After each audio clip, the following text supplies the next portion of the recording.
morning YouTube, and welcome back to another one of my YouTube videos. Today we will be talking about how occupational therapy school is scheduled, or rather we'll be talking about how my specific OT school is scheduled.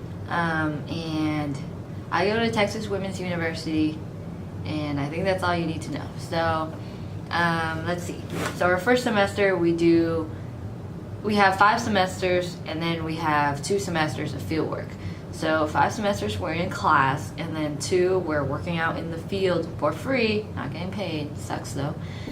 So first semester is foundations. So basically we have a foundations course, we cover history, we cover like basic models, frames of references, and then we have a neuroscience course where we review all that stuff from anatomy and neuroscience. We have we call it PT&O, but what does it stand for? Participation, something, and occupation. I should look this up. Anyways, in that class we learn how to grade, we learn activity analysis, it's a lab, and we partake in a lot of like therapeutic use of self, learning new skills, etc. And then we have a research course because we're a research centered university. So we have that. And there's one more. Let me try. I'm probably gonna cut this video up a ton. Or not. I don't know. So I keep all of my school stuff in a portable hard drive. I save it on OneDrive on my computer, and then when the semester ends I move it over to this portable hard drive. Okay, so foundations, neuroscience, PTO, research, and there's one more, and that's our movement class. So we learn how to do range of motion, active range of motion, passive range of motion, manual muscle testing, all the basics, goniometry, all in there. So that's our first semester. We don't have any field work at all. And then moving on to our second semester. Our second semester is focused on young to middle adulthood. So my program focuses on like different age group, sections it together, that's a semester. So young to middle adulthood is the second semester. In this we have another research class. Yeah, fun. And then we have an evidence appraisal class where we have to read a ton of research articles, write down what we think about it, what we learned, and how it's useful to our practice. So 2 research classes, a lab class where we learn things like how to work with someone who has had a spinal cord injury, how to do sensory testing, how to do positioning. What else did we learn? We learned a lot of things in that class. Different transfer skills, how to use a transfer belt, how to don doff clothing with only one arm or one leg, one-sided paralysis, etc. We had an evaluation class where we learned different assessment tools and just practice using them, and just to get ourselves ready to use standardized testing and get to know some different assessments out there in the field already. We didn't touch on too many, but some of them were like the Purdue pegboard, the movement-free visual motor, movement-free visual perception test, the Minnesota, the 9-hole pegboard. So just a few assessments that might be out there in the field right now.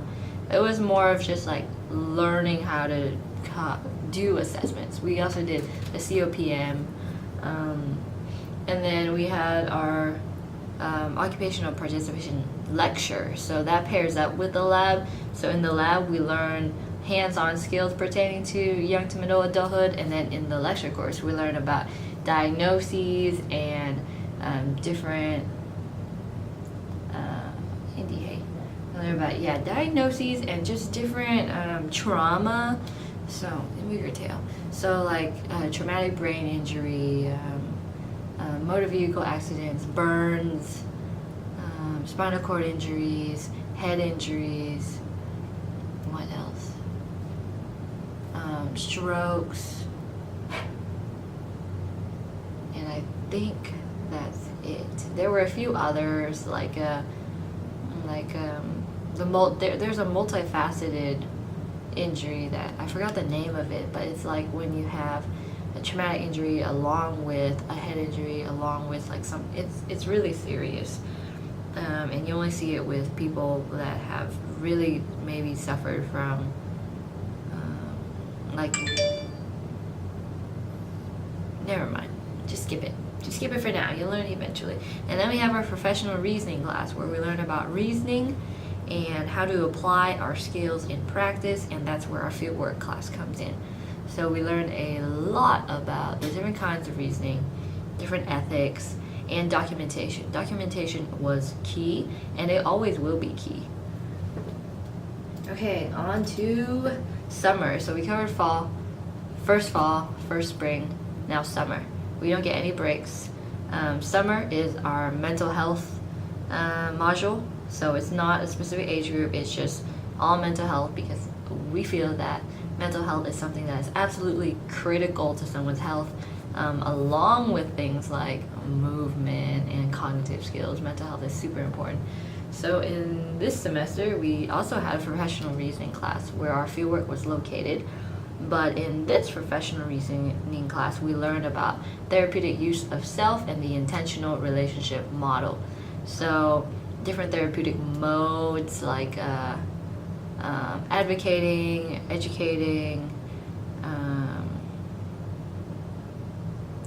Yeah, there's a lot of words. I don't remember, but I will remember, and I'll tell you.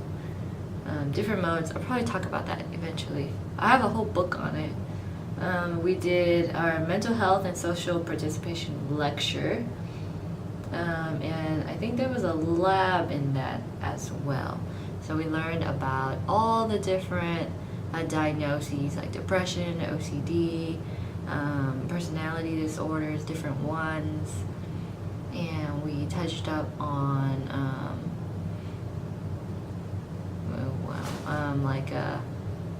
what is it? Bipolar disorder. We learned what mania was, what hypomania was, all those different things, and we looked at the DSM-4 and the DSM-5. And then we had a health wellness adaptation class. To be honest, that class to me didn't mean a lot, but we learned a lot about spirituality and how to design a wellness program for the community. So this module was very community oriented, very community based, and less hospital or like outpatient. Okay, on to second fall, where we did older adults. So I guess I should go open it up. Older adults in the fall. We had a lab. We learned about more strokes, fall prevention, more positioning, feeding and swallowing, trying out different textures of foods like pureed or like applesauce, etc. We had an assistive technology class where we learned about different technologies for the blind, the hard of hearing, augmentative communications, and we did presentations on new technologies that are emerging now. We had a middle to late adult lecture as well as a lab. So in that class we learned about also different diagnoses, again, except more pertaining to older adults, such as Alzheimer's and dementia.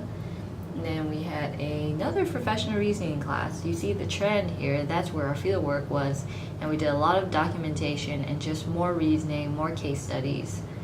And then we had a management class, so that's where we learned about insurance and about different kinds and Medicare requirements and just how it's all set up and what the problems are, and we looked about how much we'll be paid or how to calculate salaries or what to look for when looking for a job, etc.